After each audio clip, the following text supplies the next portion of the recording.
ভালো আছেন তো? আজকে আমার পাশে যাকে দেখতে পাচ্ছেন, কাসিমার পরিচিত, আমাদের গ্রামের সকলেই তাকে চিনেন। সে আর কি ছোটবেলা থেকেই সে আর কি চোখে দেখতে পারে না, তার দৃষ্টি সে কিছু দেখতে পারে না। তো আমি তার কাছে কি কথা শুনবো, আপনার সঙ্গে থাকবেন। ভাই, তোমার নাম কি? আমার নাম মোহাম্মদ সুমন। মোহাম্মদ সুমন না? আচ্ছা, তোমার এই চোখে দেখো না, তাও কতদিন ধরে দেখো না? আমি তো জন্ম থেকেই দেখি না। জন্ম থেকে আর কি? পৃথিবী কি জিনিস তুমি এখনো দেখতে পারো নাই? জি না, আমি পৃথিবী কি জিনিস এখনো দেখতে পারি নাই। আর তুমি এই যে বাজারে যে আসো, হাঁটা চলা, এইগুলা কিভাবে বুঝো? ওইটা এমনি আইডিয়া হয়ে গেছে আমার একটা। আইডিয়া হয়ে গেছে আর কি? চলাফেরা করতে করতে আইডিয়া হয়ে গেছে নাকি? হ্যাঁ, চলাফেরা করতে করতে আইডিয়া হয়ে গেছে। ধরো মানে একজন লোক, একটা লোককে অনেকদিন পরে দেখা হলো, তাকে তুমি চিনতে পারো? চিনতে পারি তো। হম। চিনতে তো পারি। সাপোজ আমাকে দিয়ে বুঝাই, আমি পরে দীর্ঘ আপনার 7-8 বছর ধরে তার সঙ্গে কোনো আমার আর কি দেখা হয় নাই। তো আজকে হঠাৎ করে দেখা হয়েছে আর কি, জালতলা বাজারে দেখা হয়েছে। তো ও আমাকে দেখে, আমি ওকে যখন ডাক দিলাম, ওখানে আমাকে বলছে তুমি জুবায়ের না?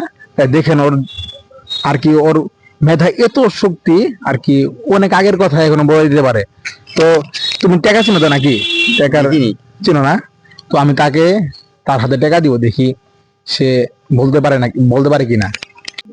আমি তার হাতে আমি টাকা দিয়ে তাকে চেক করবো যে তার স্মরণ শক্তিটা কিরকম আর কি, দেখবেন। তো দেখবেন এটা কয় টাকার নোট?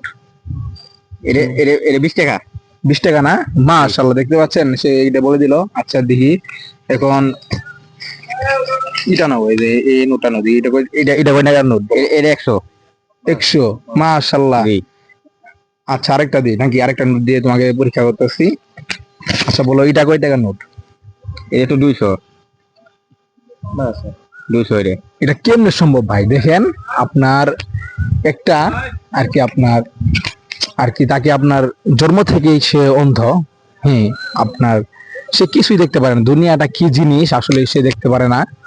তো অবশ্য সে গুঠাইল বাজারে যাবে, আপনার জালালতলা যাবে, সেখানে যাবে আপনার। সে শুধু তাই নয়, আর আমি আরো কয়েক বছর আগে তাকে দেখেছি, সে আর কি অটো চালাইতে পারে। আপনার একটু খেয়াল করেন, সে অটো চালাইতে পারে। আর এখন দেখতে পাচ্ছেন সে বলে দিল কোনটা কত টাকার নোট, সে বলে দিল। তো ভাইটার জন্য সকলে দোয়া করবেন এবং সকলেই আমাদের পাশে থাকবেন। এবং ভাইটার জন্য পুরস্কার রয়েছে, বিশেষ পুরস্কার রয়েছে, সেটা আমি ক্যামেরার বাইরে দিব তাকে। তো আজকে এখানেই বিদায় নিচ্ছি। আসসালামু আলাইকুম ওয়া রাহমাতুল্লাহ।